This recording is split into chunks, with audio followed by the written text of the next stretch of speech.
cette vidéo aujourd'hui pour se rappeler de la façon dont on pose une soustraction à retenue. Alors, j'ai préparé ma feuille avec mon opération ici. Et puis à côté, j'ai fait des dessins pour me rappeler comment faire. Donc ici, il y a les 6 centaines. À côté, il y a une barre de 10, une dizaine. Et puis enfin l'unité qui est représentée par le tout petit carré ici. Et je peux démarrer mon calcul. Donc je vais devoir enlever 489 à 611. Donc je commence par la colonne des unités. Donc dans cette colonne des unités, on me demande d'enlever 9 unités à 1 unité. Donc ça, je ne peux pas le faire. Je ne peux pas enlever 9 cubes puisque je n'en ai qu'un seul. Donc comme je ne peux pas, eh bien je vais venir casser la dizaine pour pouvoir récupérer 10 cubes d'unité.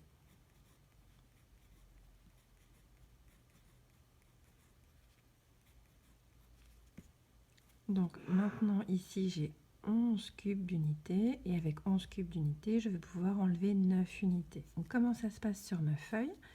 Eh bien je viens barrer la dizaine, je viens rajouter ma dizaine dans la colonne juste à côté et je n'oublie pas de marquer le nombre de dizaines qu'il me reste maintenant, puisque comme j'ai barré ici, j'ai barré ma barre de 10, donc effectivement je n'ai plus de barre de dizaines, donc ici j'ai bien 0 dans le chiffre des dizaines.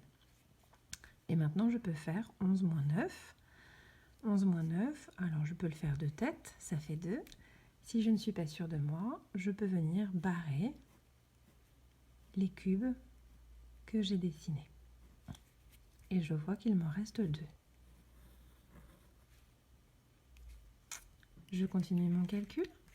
Je vais donc maintenant passer à la colonne des dizaines. Donc dans ma colonne des dizaines, j'ai 0 dizaines et je dois en enlever 8. Donc même principe. Puisque je n'ai plus assez de dizaines, je peux m'aider de mon dessin, et bien je vais prendre une centaine et je vais la transformer en barre de 10. Donc dans une centaine, j'ai 10 barres de 10. Je les dessine. Et celle-ci, elle n'existe plus. Hein.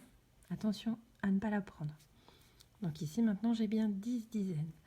Donc, comment ça se passe sur mon calcul? Eh bien, je barre le chiffre des centaines. Je casse ma centaine, je la transforme en dizaines. Et je n'oublie pas d'écrire le nombre de centaines qu'il me reste. 1, 2, 3, 4 et 5. J'ai bien écrit 5 ici. Et maintenant, je peux faire mon calcul. Donc, 10 dizaines moins 8 dizaines. Alors, de tête, ça fait 2. Si j'ai un doute comme tout à l'heure, je peux venir barrer. Donc, je dois en enlever 8. 1, 2, 3, 4, 5, 6, 7 et 8. Ici, il me reste bien 2. Je termine maintenant avec le chiffre des centaines. Donc, dans ma colonne des centaines, j'ai 5 centaines. 1, 2, 3, 4, 5.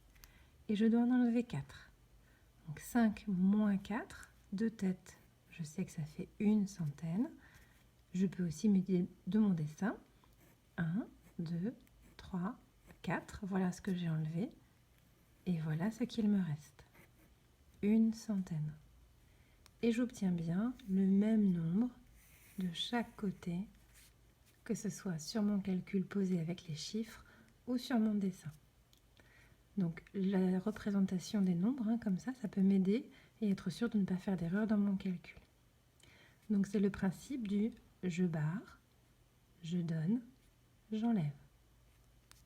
Je barre, je donne, j'enlève. À vous de jouer.